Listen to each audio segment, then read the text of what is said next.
corteo colorato, uno slogan su tutti: il lavoro è il futuro. Oltre 10.000 persone hanno invaso pacificamente Vicenza per la manifestazione unitaria indetta da CGIL, CISL e UIL contro la disoccupazione. In una piazza dei signori gremita di gente, i comizi dei segretari regionali delle 3 sigle confederali che dopo anni di divergenze sui grandi temi politici e sindacali hanno deciso di andare oltre per portare avanti insieme la battaglia a tutela del lavoro. Fondamentale per la ripresa dell'economia veneta, secondo i sindacati, la salvaguardia ed il rilancio del manifatturiero, per decenni con l'industria e l'artigianato fiore all'occhiello del sistema produttivo.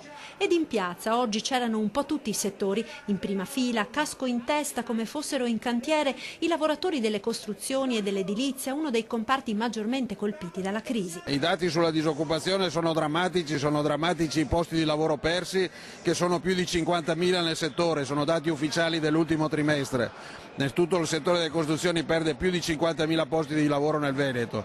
A questi si accompagnano tutti i posti di lavoro, le situazioni di cassa integrazione che sono numeri ormai spaventosi. E a dare sostegno ai lavoratori, giovani come cinquantenni, sono scesi in piazza anche i pensionati, quei genitori e nonni che oggi più che mai con la propria pensione diventano la principale fonte di sostentamento di tante famiglie, particolarmente numeroso il gruppo di pensionati trevigiani. Sono i pensionati che a volte aiutano i figli perché non ce la fanno, i figli a sua volta hanno i figli che vanno a scuola e non ci sono più soldi, quindi i pensionati non si curano più perché non hanno i soldi. È un disastro. E così hanno sfilato in tanti oggi fianco a fianco, giovani ed anziani, donne e uomini, operai ed artigiani, veneti ed immigrati, per chiedere alla politica un'unica cosa: che ci diano più lavoro e tolgono un po' le tasse ai lavoratori, perché ormai siamo distrutti da tutto. Il lavoro, più di questo cosa vuoi che chiediamo?